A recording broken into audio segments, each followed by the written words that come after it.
Welcome back to another episode of Just Read It. I'm Kay. I'm M. C. And I'm Kay. In this episode, we are going to be continuing our deep dive of A Court and Mist and Fury. We're going to be going through chapters 22 through 28. Let's get into it. Yay!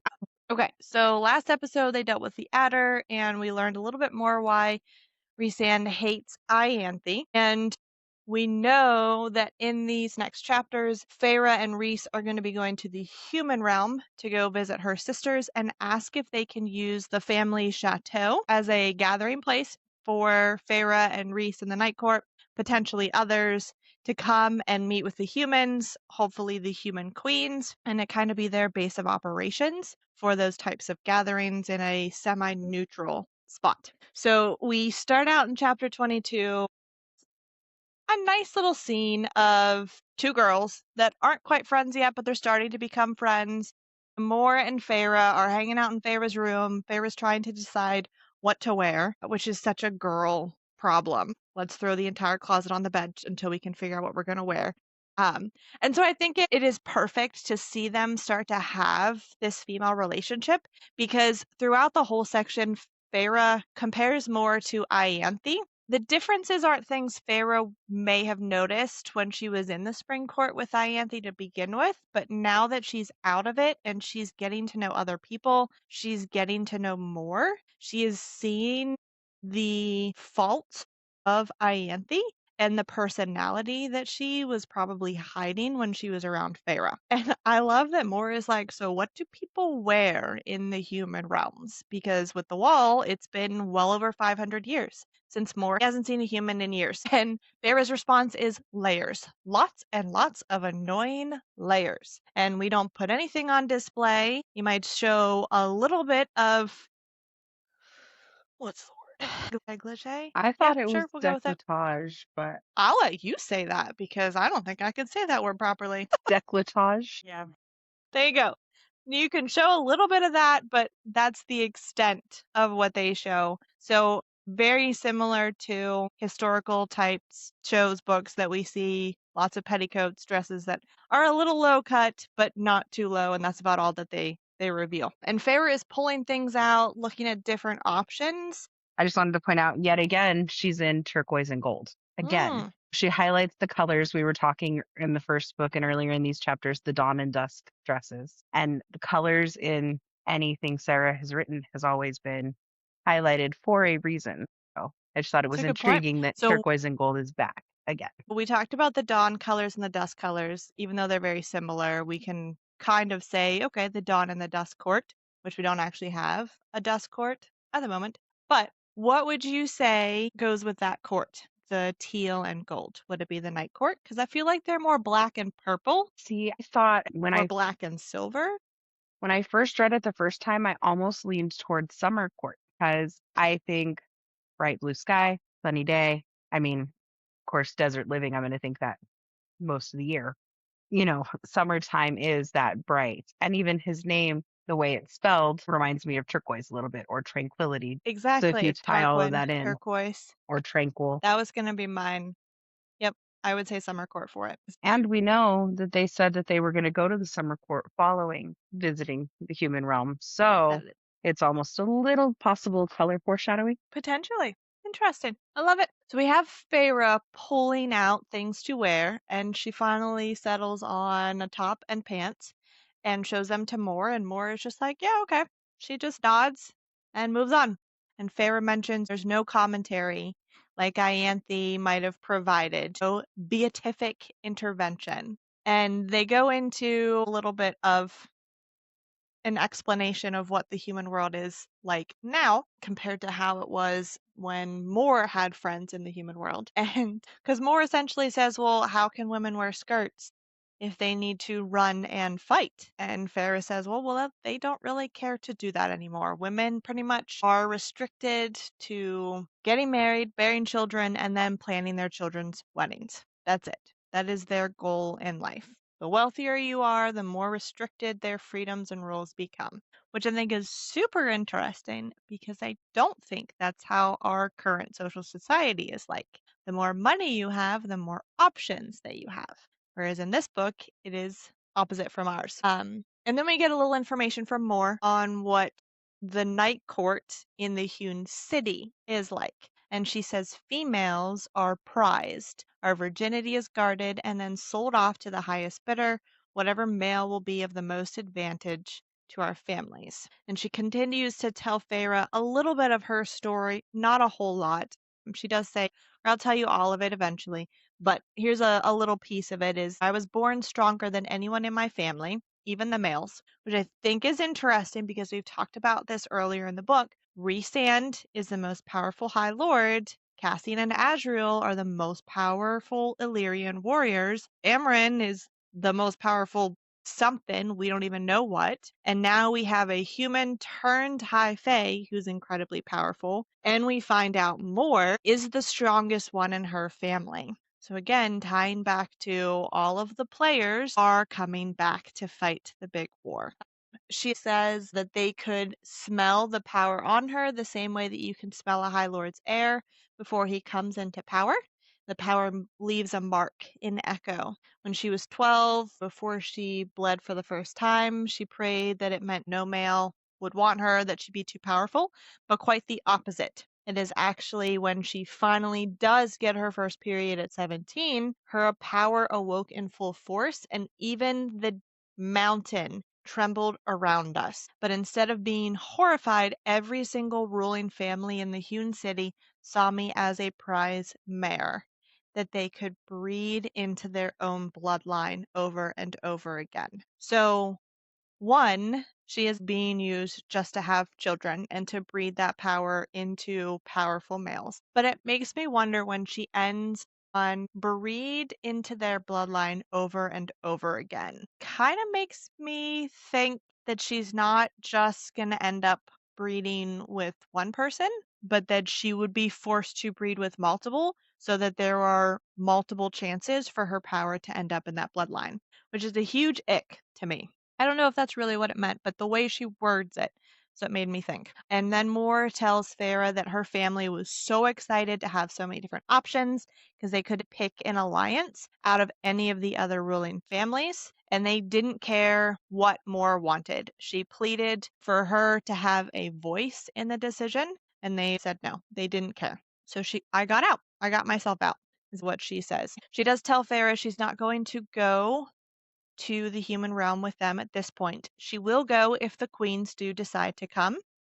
because she wants to see if she recognizes any of her long dead friends in their faces. Moore fought in the war 500 years ago. She had human friends at that point. We learn later on, friends with at least one, I think, of the queens, the human queens during that time. Obviously, humans do not live as long as they do. So those queens are dead, their children are dead, their children's children are probably dead.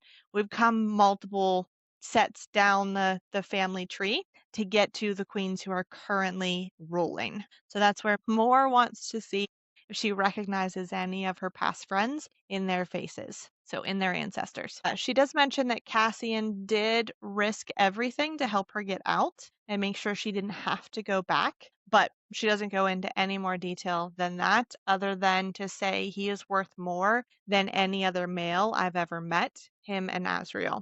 So she does have a very strong connection with both of them.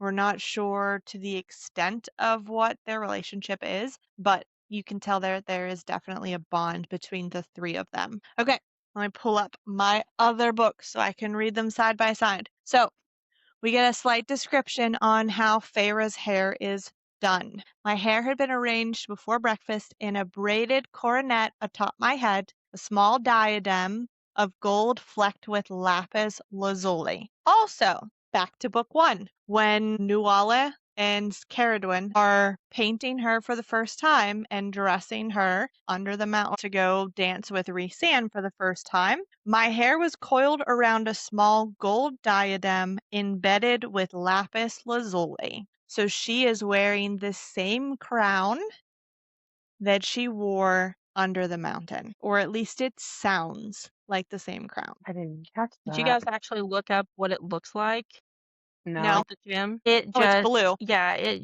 just screams night court. Hold on, let me find a I good know what one. it looks like because it's in Minecraft. It's really cobalt blue. Yeah.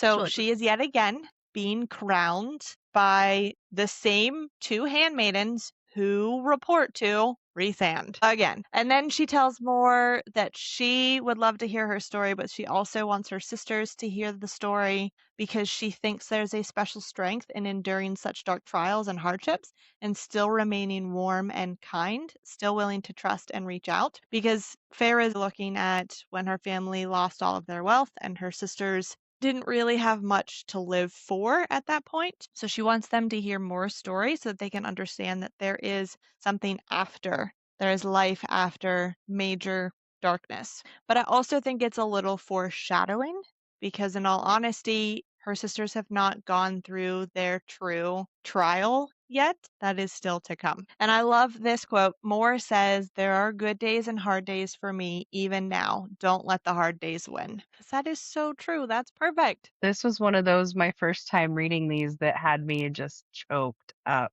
going through something that feeling so down, but trying to find, hey, I'm going to do my makeup today. I'm going to go in the sunshine. I'm going to, just those small things that Feyre was starting to. And of course, later on when we read, we'll get further into it today. But getting back to who she is at her core, even through all the Yes, damage. I loved that. I agree. I don't know about you guys, but I really connected with Moore's character a lot more through this read through than I had the first time. Agreed. I think I connected with her the first time well, probably not the first time I read through it, but at one of my rereads, because I agree. I think there's a lot of things you can pull out from her story. But at the same time, she is, I don't want to say just another one, but that is what this court is made up of, is people who either had something and lost it and then they got it again, or they started out in a bad place, but they've all gone through something. And even despite what they've gone through, they've found a way to be happy again and to be joyful. Not just happy, but to be joyful and content in their lives and to surround themselves with people that they care about and who care about them. So I think it kind of is a little bit of a found family trope to it as well. Definitely. And I love this next part. So Feyre is now ready to go to the human side of the wall. The only other people going with her are Rhysand, Cassian, and Azriel. So she comes out and says, "Okay, the only thing I have to decide now is who I'm going to fly with." And she picks Azriel. And Cassian and Rhysand are just like, "What? Why?" And I love it because it tells us that one, Feyre isn't quite ready to progress her relationship with Rhysand. Cassian talks too much, so she doesn't want to be around him. So in her mind, Azriel is like the lesser of three evils, but I think it ends up being such a good thing because they end up being able to bond a little bit on their own, which I love. I think it's funny though when she says she's going to fly with Azriel, Rhysand and Cassian looked as if I'd declared I wanted to parade through Valaris and nothing but my skin. They're just completely shocked. But Azriel is just like, of course. Why wouldn't you say that? He's so chill about it. I love it. Cool. We're good. And then we get a little bit of Rhysand is frowning because, of course, he's jealous. He wants to be the one holding her. But her response is, "Don't let the wind mess up my hair," because she can see that little bit of jealousy on his face. So he snorts because it's Rhysand, so why not? And then they fly off, and he winnows them to just off the coast of the Spring Court. And I underlined and then wrote no beside this sentence. Actually wrote no in the book because she's wondering if Tamlin was on the western sea border and if he could sense them, sense us right now. And I'm like, no, he couldn't even sense you when you literally winnowed into his house. How would he be able to sense you off the coast of his court? No. So I think this is interesting because we talk about the tang of magic so often.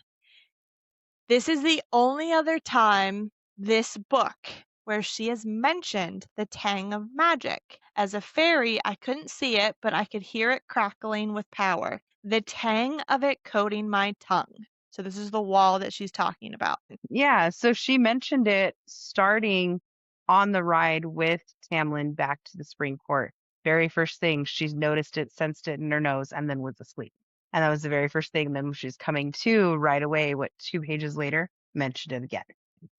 Because that's how she was 'Cause feeling it it was a get lot. more and more powerful. I think we had 15 or 16 instances by the time I highlighted them all. And it's the first time she describes it as a tang since changing to Fae as well. Exactly. In fact, I don't remember, but I think it might be the only time in this book at all she calls it a tang again. So, two major things have changed since the last time she talked about magic this way. One, she has been reborn from a human into a fae. And two, she has moved from the spring court to the night court.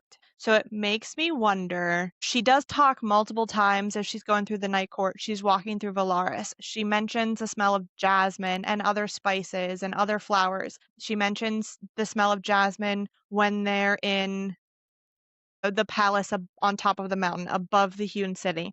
So there are multiple instances where she mentions smelling other things, and there is magic around her, presumably. And there's magic all through Valaris, and she smells so many different things in Valaris. And jasmine seems to be something that she smells often in regards to Rhysand's homes. So it makes me wonder a couple different things in regards to this smell. Is it that she changed and therefore magic smells differently? Which is a no, because at this point she is smelling it the same way again and she's in her fae body. But now she's back in the spring court when she's smelling it like this. So is it the difference in the magic from court to court that smells differently?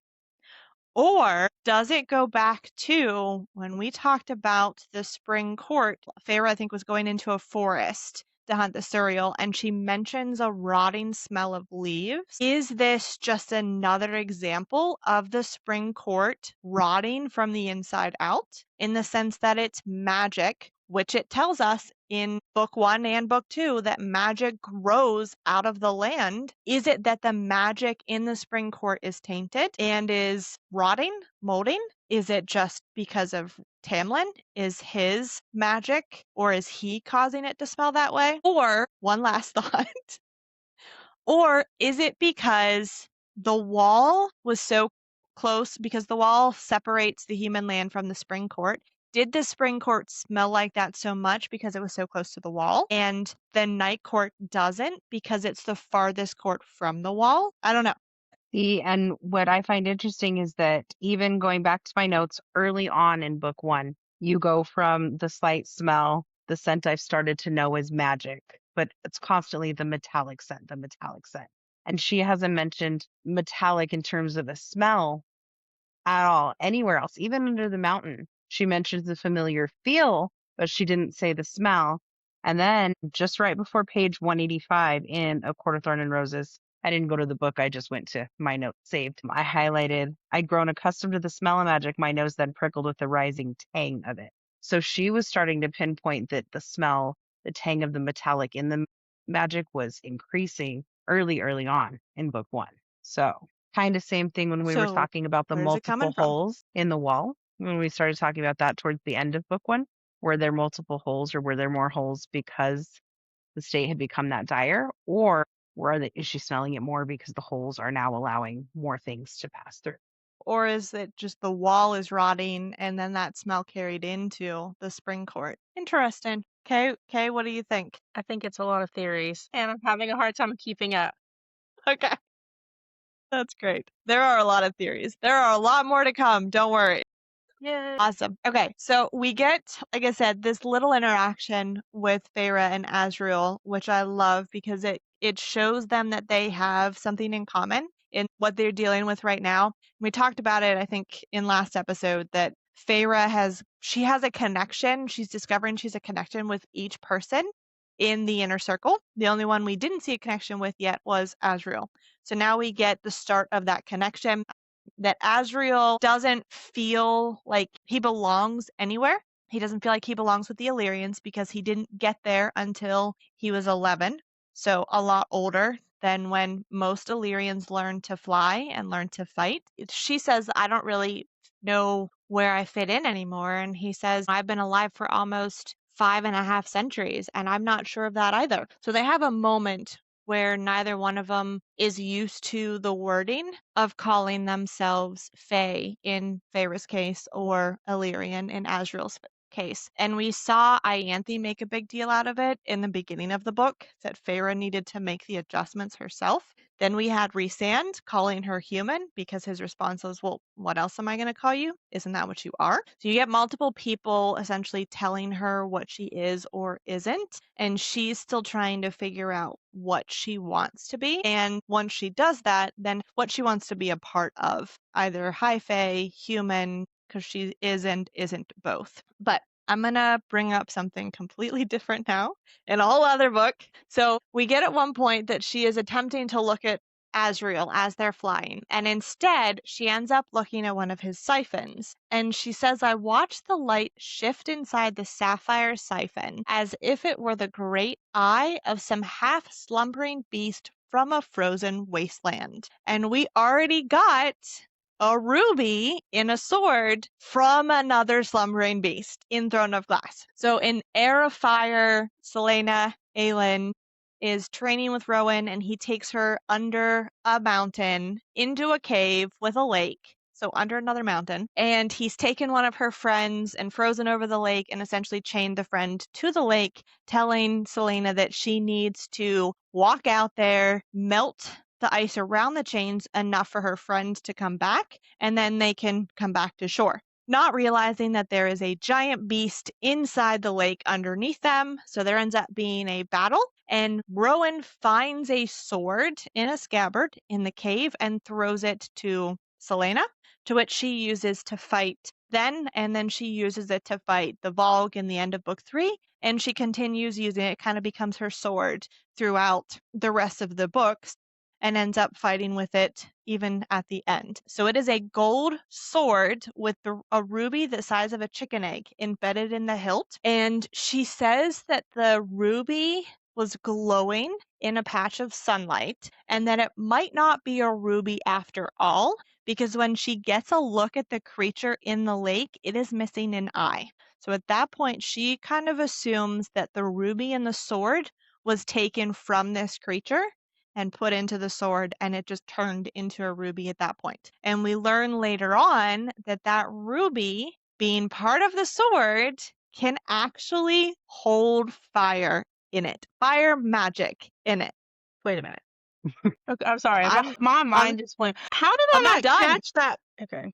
Okay, it gets better. So, little backstory on the sword in Throne of Glass. This is a ancient sword used by the Fae Athril. He is a male warrior who used to be the great love of Queen Maeve, who ends up being like the ultimate bad guy in Throne of Glass. So Maeve ends up killing Athril to get the keys. If you haven't read Throne of Glass, go read Throne of Glass so you know what we're talking about. But Maeve kills him in an attempt to get the keys. However, she is so heartbroken because she killed her one true love. The keys end up being taken from her, stolen from her by Brannon, who is Celaena, Aelin's ancestor. He is the one with fire magic. At that point, he also takes the sword and Maeve's ring, and he hides them in this cave. Brannon hides them in this cave for his descendants to find at some point down the line. The ruby itself serves as an active magical reservoir. Goldrin is the name of the sword because Goldrin was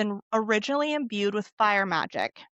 And Aelin can channel and draw upon her dormant magic through the gem when fighting with the Volg, even after she loses the majority of her magic. So at the end of book 3, she has completely depleted her reserves. She is fighting with the sword and drawing on some of its magic to actually kill the Volg. On top of that, throughout the series, the ruby is frequently described as glowing blood red. In a couple chapters, Cassian's red siphons are going to be likened to red flame. But the ruby in Goldrin, frequently described as glowing blood red, acting as an ominous omen of the violence the blade brings. In Kingdom of Ash, the gem's presence and heat subtly hint that Aelin has been storing pieces of her own fire magic within it to shield her true power from the lock and the gods. So that means that after she does the lock and sends all the gods back and they deplete her magic, she still has some saved in the sword that she is able to use when she fights at the very end of Kingdom of Ash and when she kills Maeve with that sword. On top of that, in a couple pages, we're going to get Asriel's blue siphon likened to blue fire. So blue fire versus red fire, both in regards to the different siphons that the Illyrians have, and in reference to another gem in a completely different world. Mind blown. That's what I was digging into earlier. I went down a rabbit hole and found all of that. I mean, that is so oddly just specific, and putting that together like that. So did you figure that out this read through, or did you already know that? No, I figured that out this read through. Because as I was reading in this chapter, when she mentions that his blue siphon is the great eye of some half-slumbering beast from a frozen wasteland. So it was like all those key words put together made me think of the beast. And at the moment, it's frozen over. It's not always like that, but it is for the scene. So that's what made me think of it. So then I thought, well, what if they're similar? What if the siphons are actually eyes of other beasts and that's how they get them? Which there's zero information to support that theory. That was just kind of my next question on how far down the rabbit hole can I go? And then it was a matter of finding all the times in this book where they talk about siphons and are there any other wordings that are similar to how they describe Goldrin and Goldrin's ruby in Heir of Fire. And that's where she does say that it might not be a ruby after all. The ruby is smoldering like a fire, but that's what got me looking into it is the wording just sounded really similar to Throne of Glass. And I've read Heir of Fire so many times that it was easy to remember it was from Goldrin. But I think we're going to see a lot of tie-ins like that, especially when we get into Crescent City, of different objects that go from series to series. They're either very similar or, yeah, I'm not going to say anything else. I don't want to ruin anything, spoil it for you.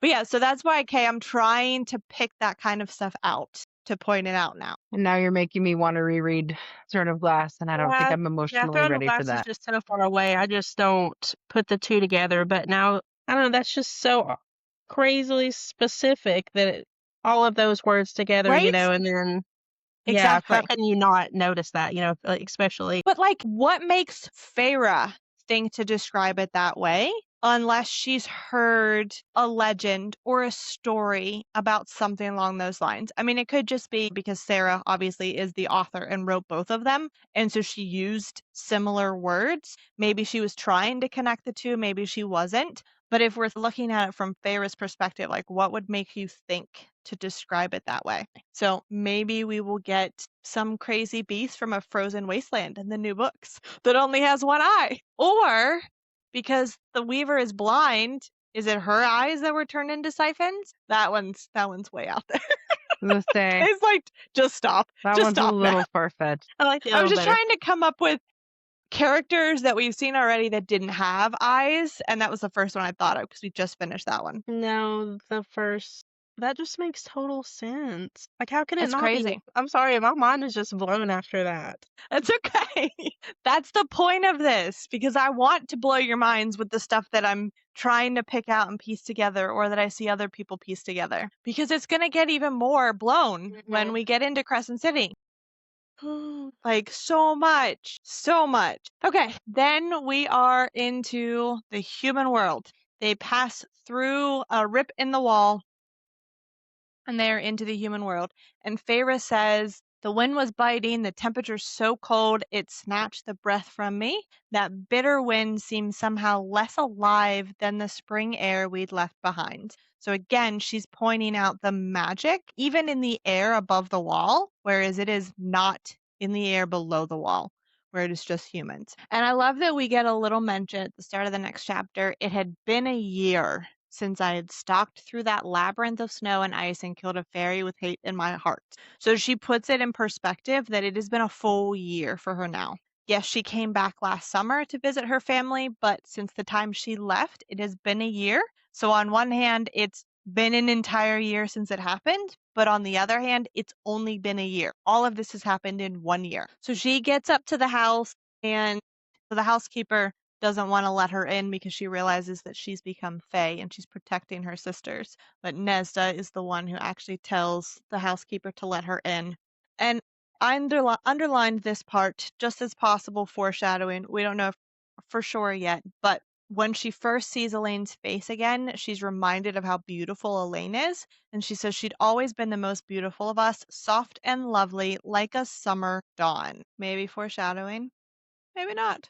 Who knows? Then this is where Feyre is reminded, I need to protect them, and I can't let the King of Hybern take down the wall because all of this, all of her beauty and her light will be gone if he does. Also, foreshadowing. She mentions that she feels like she's become too big for these rooms, too stained and wild and powerful. And she mentions where Nesda looked the same but older in her eyes and the way she carried herself. So Nesda has overcome something and grown at least a little bit in the last 9-ish months from the last time Feyre saw her.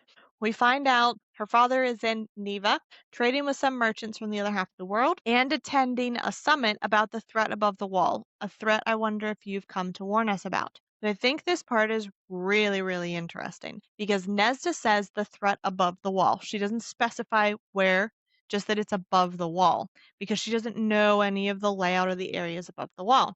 Feyre immediately takes her wording to say that Prithian is the threat. Feyre tells Rhysand that that my father is away on business and attending a meeting in Neva about the threat of Prithian. And Cassian says, Prithian, not Hybern?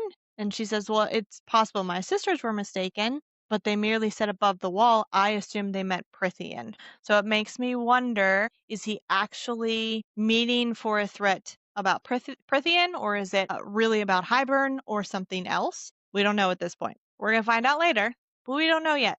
So possible foreshadowing there as well. Feyre asks if they can use the house. Nesda essentially says no because she does not want to bring additional Fae into their home. She doesn't want to potentially ruin the now relationship that Elaine has with a Lord's son because obviously they're both human. She says she doesn't want to let your kind in. Again, right back to where we were when she was talking with Azriel about using different words in describing herself. Nesda has zero problem immediately changing from saying our to your. You are no longer human, therefore you are no longer the same as me, and I'm not going to call you the same. So then we find out that Elaine is getting married in 5 months to a Lord's son. The Lord has a vendetta against the Fae. So he has created a home that has really high walls and has essentially built his own mini army to fight the Fae should war come. And it is Elaine who actually talks Nesda into saying yes. She said, Feyre gave and gave for years where we did nothing. Let us help her and help others now. And I'm going to point it out because I don't know if it's going to come up later or not. Her ring, Elaine's engagement ring, is pearl and diamond on an iron band. And Feyre calls it out, saying that I know I told them that iron does nothing to Fae. And we know that that's the case with normal iron. We are going to find out towards the end of this book that there is special kind of iron to have an effect on Fae. We also know that iron is a weapon in other worlds against Fae, like in Throne of Glass. So we know that there are other bits of iron or iron related options that can hurt Fae. And so it's some sort of story that or legend that this belief has come from. We're just not quite sure where that comes from at this point. Maybe we'll learn future books, but right now we don't know. And then Feyre asks Nesda if Nesda likes the Lord and his father, the people that Elaine is going to marry into. And she says, obviously, the son is great. He loves Elaine just as much as Elaine loves him, but it's the father that bugs me. She says the father is just sees her for her money and the money that he can use to continue his vendetta against the Fae. And Nesda says, he built a wall of stone around the estate so high even trees can't reach over it. I think it looks like a prison. I think that's a little foreshadowing for Nesda. And then they talk about, just very briefly, Nesda mentioned, you went through everything, and even then, your High Lord, there were issues. You couldn't make it work. And Feyre says, Elaine's future husband built a wall to keep others out. Tamlin built a wall to keep me in. And then she ruminates, perhaps he had been broken under the mountain more than her, and that the drive to protect at all costs, even her own well-being, that she thinks he wanted to stifle it, but he couldn't, and he couldn't let go of it. And that's when she realizes there is so much that she still has to do, or she still wants to do as a person. And now we bring in Cassian and Azriel to meet everybody. And Feyre chooses the dining room because it is the largest space. And she thinks this was a good idea because these three males are not, they are physically large men, but their presence, their power, their essence is huge. Feyre already feels too big for the house, so now bringing three more like her makes the house feel so incredibly small. They were enormous, wild, and rough, and ancient. I love this part because Cassian just cracks me up. He walks in and whistles, surveying the grand entry hall. He's like, dang, you got a lot of money. Feyre's like, yeah, thanks to Tamlin. He did a lot for us. But she specifically says he'd taken care of my family, yet his own, I couldn't think about what had happened to his family. Not just the part of his family that was murdered, but also her as his family. He hadn't been able to take care of her either. That he'd given her everything she needed to become herself, to feel safe. But when he got what he wanted, he'd stopped. So he stopped trying, which is essentially what he wanted Feyre to do. Just stop trying, stop asking questions. Had tried, but not really, and he'd let himself remain blind to what I needed after Amarantha. And I think this goes back full circle, right back to him being the High Lord who doesn't actually want to be a High Lord. He got what he wanted, he got Feyre, and then he stopped trying. He didn't want to be a High Lord, but he got it, and he stopped trying. He's not trying to be a good High Lord. So we have a meeting with Feyre's sisters. They're not quite sure what to do with them. Feyre says, well, Elaine, to her credit, didn't faint, and Nesda, to hers, didn't hiss at them. I feel like that's such a good representation of them, at least in this point in the book. And we get the last name for the first time. And we get why. So Feyre introduces her sisters, Nesda and Elaine Archeron. And then she goes to say, I had not thought about my family name, had not used it for years. Because even when I had sacrificed and hunted for them, I had not wanted my father's name. Not when he sat before that little fire and let us starve. Let me walk into the woods alone. I had stopped using it the day I'd killed that rabbit and felt its blood stain my hands. So that's why she doesn't like using her last name and why she hasn't used it. Because she still hasn't introduced herself as an Archeron either. It's just been her two sisters. So at this point, there isn't a whole lot of conversation that happens. They just introduce Azriel and Castriel and Rhysand. And then Nesda says, well, the cook left food, so let's eat. And of course, she goes to the head of the table like the queen that she is. And I love this because this is the second mention now in regards to the food that Feyre has tasted in the human realm after tasting food in the Fae realm. She describes it as now it was ash in my mouth. And again, we're going to see that come up more in the future. But Nesta, of course, picks up on it because she is super cunning and notices all of the things. So she asks if there's something wrong with the food. And Feyre is struggling so hard to get through eating without making a face. Cassian, Azriel, Rhysand, they're all doing it no problem, but Feyre is struggling. And Nesta's like, so what, you can't eat normal food anymore? You're too good for our food? And I love Feyre's response. I can eat, drink, sleep around, and fight just as well as I did before. Better even. And Nesta just starts laughing. Like she breaks the tension in the room with that line.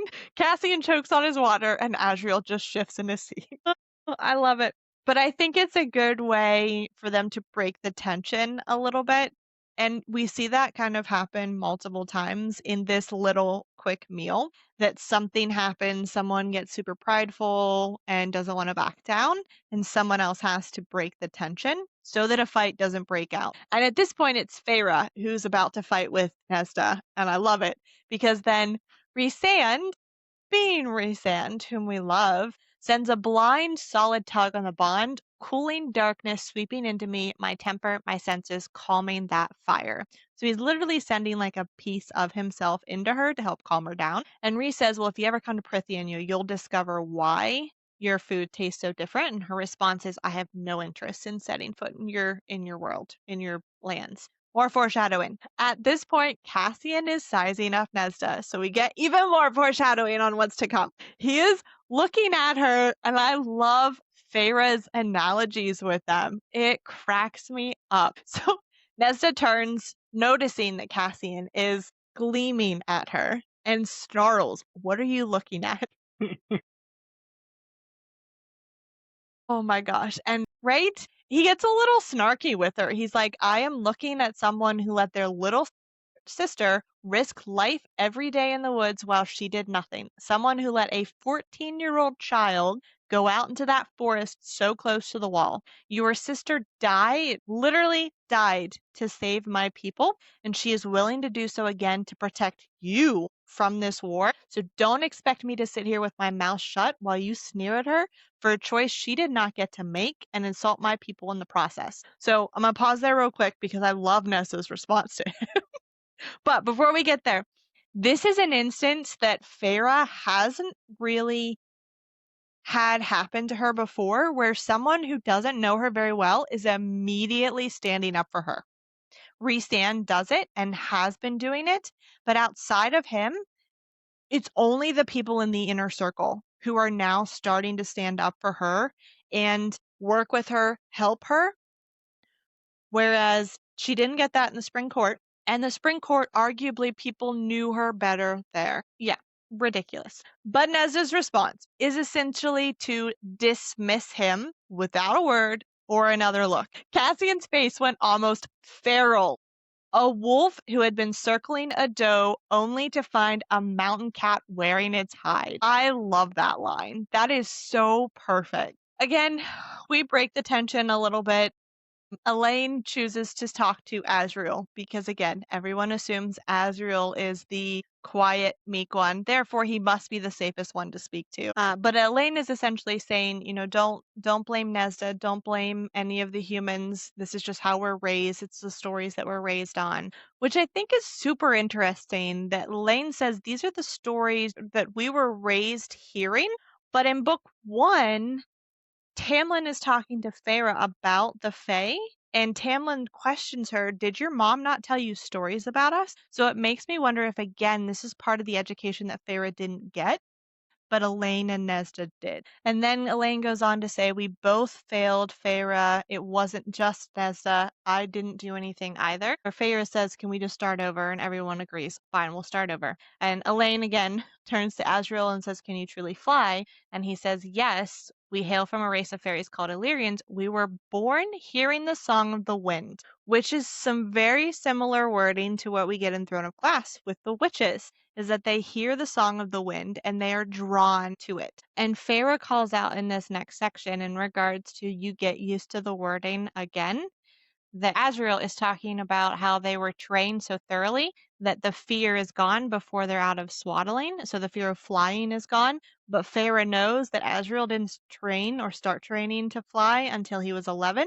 So well after he was done being swaddled. And again, she thinks of the time just shortly before that he told her, you get used to the wording because it's something he had to get used to. And then I love the little description of high fae versus not high fae. Cassian and Azriel obviously are not high fae. Cassian says only those who look like Feyre and Rhysand are actually high fae. And Nesda's response is blunt as usual. But you are not high fae, not to begin. So what do they call you? And Rhysand's response, Rhysand being the Rhysand that we love, his response is, Feyre is whoever she chooses to be. Not that Feyre has any idea who she's currently choosing to be, but according to Rhysand, she has that choice. Finally, Nesda agrees that they can write the letter and they'll go post it to the mortal queens about them coming. They say they are going to spend the night and they want specific rooms because Rhys says the magic is different across the wall.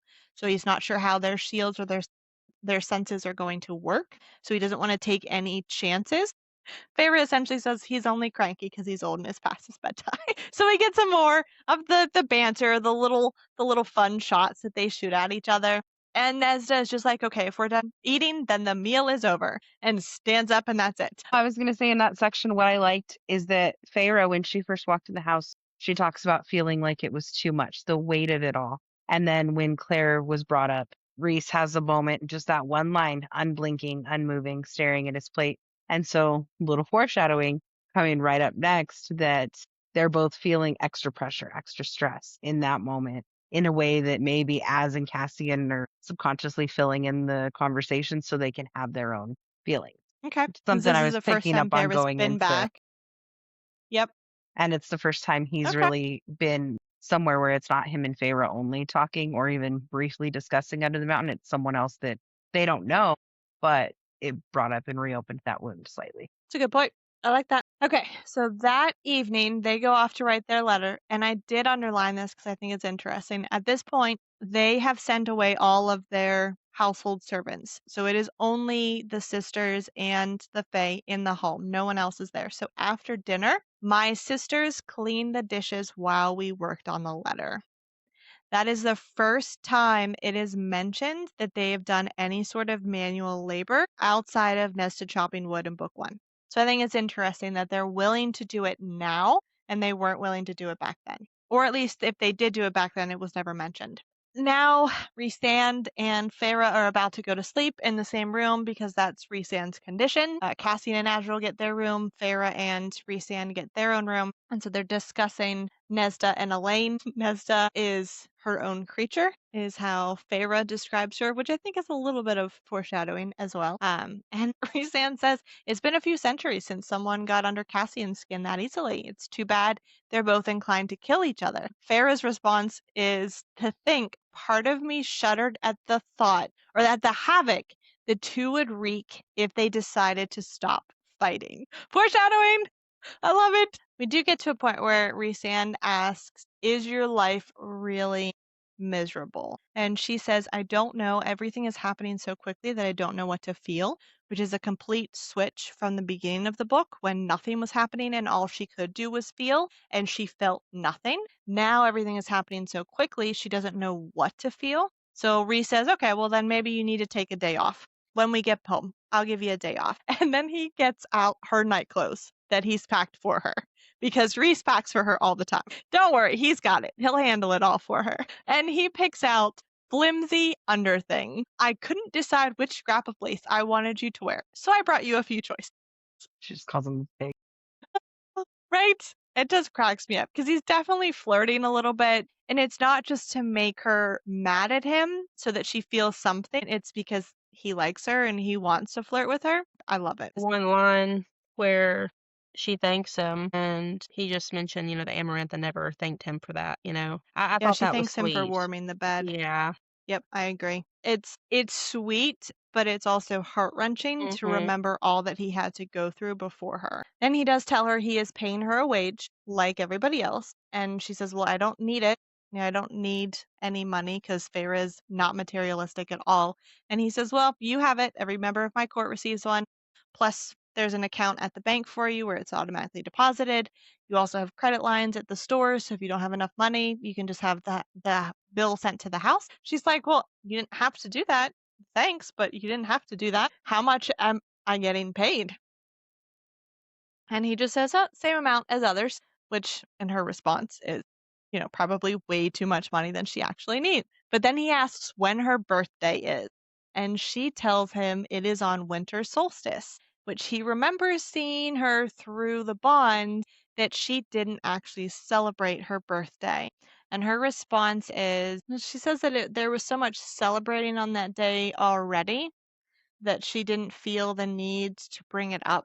But yes, then she goes into, she feels like birthdays are meaningless now because she's high fae and she'll have quite a bit of them. And her mother claimed that she was withdrawn and strange because she was born on the longest night of the year. She tried one year to have my birthday on another day, but she forgot to do it the next year, probably because there was a different party she wanted to go to. And I love that we don't get that full meaning just yet, but it's now hinted at that she's born on the longest night of the year. and Rhysand is High Lord of the Night Court, which I love. So perfect together. Okay, the next day they are waiting. This is before breakfast. They go out into the woods to have a magic lesson. Feyre mentions not knowing where certain things are in the Night Court because Rhys never showed her a full map. So he says, well, you're in a lovely mood today because she's super snarky. And he says, lest you think I don't trust you, Feyre darling, and then holds out a map of the Night Court to show her where everything is. He's specifically talking about the Illyrian steps, so he points out where those are. And then he makes the map disappear so that they can start their little magic lesson. He wants her to light a candle, douse it with water, and then dry the wick, which is super similar to how someone else was taught to use their fire magic. In Heir of Fire, Rowan has Aelin, Selena, start by lighting a candle to learn control of her magic. So I love the similarities between the two of them. Feyre doesn't want to deal with fire. She wants to shield. And Rhysand is like, let's try something else. Maybe some shape-shifting. And Feyre's like, nope, okay, fire, ice, wind, anything else other than shape-shifting. Because that's Tamlin's gift and she can't handle dealing with it just yet. And then she tells Rhysand that he needs to go away because she can't think. His presence is too big. She can feel him near. I need you to go far. I can feel you from a room away. And he just has a suggestive curve shape his lips. And then she tells him, why don't you just go hide in one of your pocket realms? And he's like, that's not how it works. There isn't any air in there. So then she gives him a look that says he should definitely do that. And then I love it. He tells her, okay, fine, I'll go away. You just give a shout down the bond if you get anything accomplished. And then she eyes the eye tattoo on her hand, and she's like, what, literally shout at the tattoo? And he says, well, you could try rubbing it on certain body parts. I might come faster. And then he vanishes before she can hurl a candle at him. Oh, Rhysand, we just love him and his witty banter. And of course, when she's alone, she has to chuckle at it because, she has to appreciate it privately. Not in front of him, of just course privately. Not. And then I completely forgot when I started doing this reread that we have the little piece of paper, magical paper that they write. Pretty much they're just texting each other back and forth. That's what I immediately think of when we go through this section and in a couple of chapters. It's a note from Rhysand, and he has written, I'm bored, any sparks yet? And then she writes back, no, you snoop, don't you have important things to do? And he says, I'm watching Cassian and Nesda get into it again over their tea. So he's alluding they have been fighting over pretty much everything all morning, and then says, something you subjected me to when you kicked me off of training. I thought this was our day off. And she says, sorry, oh, you poor baby High Lord, life is so hard. And then he has this sweet little moment and he's like, life is better when you're around. And look how lovely your handwriting is. Because he can't just say something sweet. He has to turn it around so that she doesn't really notice just yet how much he's in love with her. So he says, and how lovely your handwriting is. And her response is, you're a shameless flirt. And while she's waiting for the paper to come back with Rhys's response, she gets snatched up by the adder because she's not paying attention to her surroundings. Adder starts taking her up into the air, holding her. Of course, she's kind of freaking out a little bit. And then night explodes around them. Rhysand has come to save her, brings her back down to the ground, and then binds the adder to an oak tree in the snow. 2 spears of night shooting into its wings. So I love that since this character has wings similar to Rhysand, he knows exactly where to put the spikes in the wings. And then they ask the adder some questions. He is essentially there to get Feyre, that he was ordered. He didn't question, but the king wants her. He doesn't know why. Rhys asked where the king is. He's still in Highburn. He asked about the army.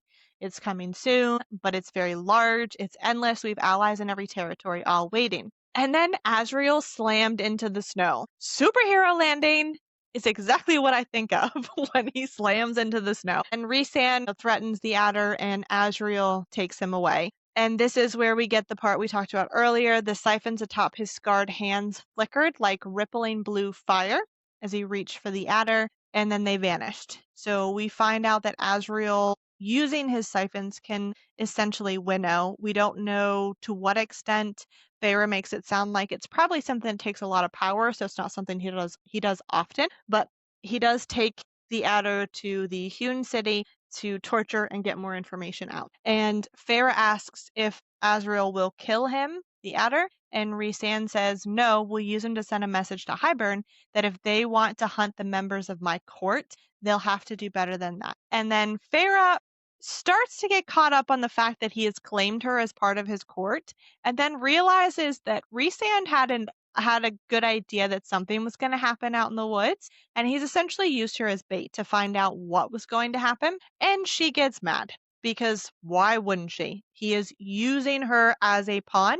That is something he told her she wouldn't have to become if she came to the Night Court and trained with him. So she says, don't do that again. You should have told me. And his response was, yes, I used it as bait. I will do it again. You were safe the entire time. Maybe next time I'll tell you. And her response is, there will be no next time. And she pushes him, forgetting the strength that she has now that she's Fae. And his response is, yes, you did. You forgot. You forgot then. You forgot with the Weaver, and you forgot when you were with Tamlin who you are and what you can be. And you stopped fighting. She is mad, super pissed off at him, which of course she is, arguably so. And she's like, it is not easy. And he says, you have no idea how not easy it is. Like, you think this is bad, but you have no idea what it's really like.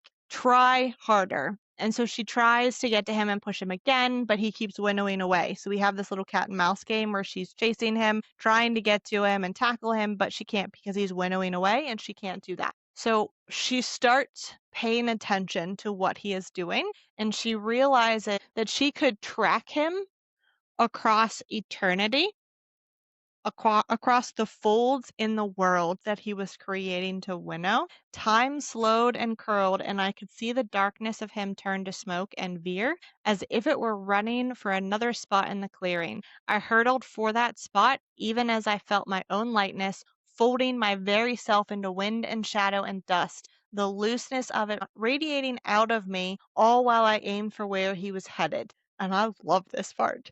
Rhysand appeared, and his eyes went wide, his mouth split in a grin of wicked delight as I winnowed in front of him and tackled him into the snow. Like, he is so excited that she was able to winnow, and you can see it all over his face. In the next chapter, we're going to get inside his head and actually get to see how excited, to an extent, that he is, but he is so excited that she winnowed. At this point, she has him pinned to the ground, and she says, ever use me as bait as again. Rhysand realizes that he have messed up more than he realized it. I like this part because we get a sense that Rhysand, even though he is pretty freaking awesome, is not perfect, and he still makes mistakes. He's done a lot and he's willing to sacrifice a lot, but there are still times when he makes the wrong call, and this is one of those scenarios. And he realizes that she is not quite as healed as maybe she's seemed in the last couple of days. And because of that, this instance with him using her as bait and not telling her is kind of reverted her back just a tad. She says, you said I could be a weapon. Teach me to become one. Don't use me like a pawn. And if being one is part of my work for you, then I'm done. Because that's how she sees it, as him being a pawn, whereas he sees it as killing two birds with one stone. We're going to find out who's looking for Farah, who's hunting her, and I'm going to give her a chance to try and train magic. So he was thinking this is just two birds with one stone. She is thinking this is a lot worse than it actually is. So he says, okay, fair enough, I get it. And then he does say, I'm sorry, twice. And then she asks why the King of Hybern wants her. And he says, I'm going to find out. Rhysand says, sorry again, let's go eat breakfast and then go home. And her response is, Valeris isn't my home. And she could have sworn hurt flashed in his eyes before he spirited us away. So again, he thought she was a little bit further down her healing path, and she is not. And what happened took them back just a tad because he made a bad call. And now he's realizing that he needs to give her a little bit more time. So they go back, have breakfast with the sisters, make sure that the letter gets off okay, and then they go back to the townhouse in Valeris. Rhysand leaves her there and then comes back about an hour later. At this point, he has joined Azrael in the Hewn City to find out what the Adder knows. Rhysand tells her, it's done. And then she assumes he is going to leave her out of the details. And he says, it's up to you how much of our methods you want to know. what you can handle, because what happened with the adder wasn't pretty. So he's saying, I'll tell you if you want to know, but understand that this could be difficult for you to see or hear. And she says, that's fine. I want to know everything. Take me there. So they discuss that he isn't in Valaris, he's in the Hewn City. So instead of taking her physically there, he takes her in his mind so that she can see the memory. I am going to point out, though, that she mentions on his boots there was silver blood. So we know that the adder's blood is silver. Not sure if it's important, but I thought we'd point it out. So then we get taken into Rhysand's mind again to see another memory that has just happened with the adder. Questions back and forth between Azrael and the adder saying that he had just received word from the king as to where she was, and he doesn't know how they're tracking her, just that he got an order to fly as fast as he could. And we get mention of Azrael's knife, which is there's an importance to the knife. The knife is called Truth Teller, and the name is stamped in silver Irillian runes on the scabbard. Irillian runes. Makes me wonder if they're really Irillian or if they're a different kind of rune. But we're going to find out in later books. While we're in Rhysand's head, I do think it's adorable that we get this little snippet, because Kay, you were talking, I think, in our last episode or in one of our episodes, that it would be nice to be able to see more little snippets from Rhysand's perspective, what he's thinking in different instances or different scenes. This is a time where we actually get that. So he is so excited because he's just left Feyre at the house, and sure, right before that, she winnowed in the woods. So he's so excited that she actually winnowed, and he's kind of having a hard time containing that in his memory. Which I think is adorable. But he's trying to focus on the adder and what's going on in front of him. And he's like, she's still pissed off at me, but she winnowed, so it's okay, is kind of what he's thinking. So then we get into the back and forth about Azrael and Cassian in Rhysand's head, just an explanation. Cassian is usually the more hot-tempered one, but that it's actually Azrael who is the one to worry about, because he has an icy rage that no one's really been able to crack or thaw. And in the centuries that he's known him, he has said little about his life before his life in his father's keep, locked in the darkness. And he ruminates that perhaps the Shadowsinger gift had come to him then when he was locked up in the dungeon. Perhaps he taught himself the language of shadow and wind and stone. And that's going to tie into some things later on and a possible theory in regards to where he got his Shadowsinger gifts, because he wasn't born with them from the sounds of it. In this memory, we also get a little bit of information on the Spring Court that we didn't get before, that Azrael had been tasked with monitoring the situation in the Spring Court and to prepare for the attack on Hybern. But Tamlin had shut down his borders, sealed them so tightly that even flying overhead at night was impossible. So tell me this, how is it that Feyre, while she's there, isn't safe, and he can't shut down his borders while she's in them, but now that she's been taken away, he can shut down his borders and not let anybody in? How? Like, what the crap? One, what did he have to do to get his border shut down like that? Who did he have to bargain with to keep everybody out if he couldn't do that when he actually had Feyre? And why wasn't it worth it to do when Feyre was there? Right? Or is he so desperate now that he's willing to do anything to get Feyre back? It's all very interesting. Not a whole lot of extra information from the adder. Rhys does rifle through his brain a little bit, gets a picture, an idea of the army, the size of the army, and pretty much gets everything out of him that he needs, tells Azrael, break his legs, shred his rings, and dump him off the coast of Hybern, see if he survives. And then he says I remember every moment of it. Be grateful I'm letting you live. And I love that we get the paragraph where Rhysand said, I didn't let myself see the memories from under the mountain. Of me, of the others, of what it had done to that human girl, and of what it had done to Feyre. What it had been like to beat Feyre up, to torment and torture her. Because if I had, I would have splattered him on the walls, and I needed him to send a message more than I needed my own vengeance. So again, if we're comparing him to Tamlin, this is another instance where Rhysand is very upset. He has rage towards this character, and he is choosing, one, not to even let him get to a point where he feels it, but two, he is not letting himself take the steps to get vengeance on or for Feyre. He's not letting his rage win, whereas Tamlin multiple times let his rage win out over his common sense. Feyre decides she actually wants to write a letter to Tamlin. It's very short, very sweet. She has a really hard time writing it, which is understandable. But it just says, I left on my own free will. I am cared for and safe. I am grateful for all that you did for me, all that you gave. Please don't come looking for me. I'm not coming back. So we have some very interesting points in this super short letter. One, I left on my own free will, which is not what the adder says just a couple minutes ago. He says, well, everybody knows that you took her away from Tamlin. So everyone thinks that Rhysand took Feyre away. We know that she left on her own free will. So that, first of all, is complete opposite of what Tamlin thinks. Second of all, I am cared for and safe. If we go based off of what the rest of the world thinks of Rhysand in the Night Court, then no one is going to believe that she is cared for and safe because of how ruthless everybody thinks Rhysand is. Please don't come looking for me. I am not coming back, which is almost like a threat. Can be taken as a threat. You did so much to me. I am done with you and I'm not coming back ever again. A little bit of foreshadowing as far as some issues in the future, but we'll get there. And Feyre realizes that she wants it. Life, people, friends. She wants fulfillment. And she tells Rhysand, I am no one's pet. And Rhysand says, for what it's worth, I did actually, want to give you a day off. And she says, don't coddle me. And he says, well, I'm basing this off of your current physical condition. So, don't hate me for it because I have to do that as your High Lord. I have to assess based on your physical condition.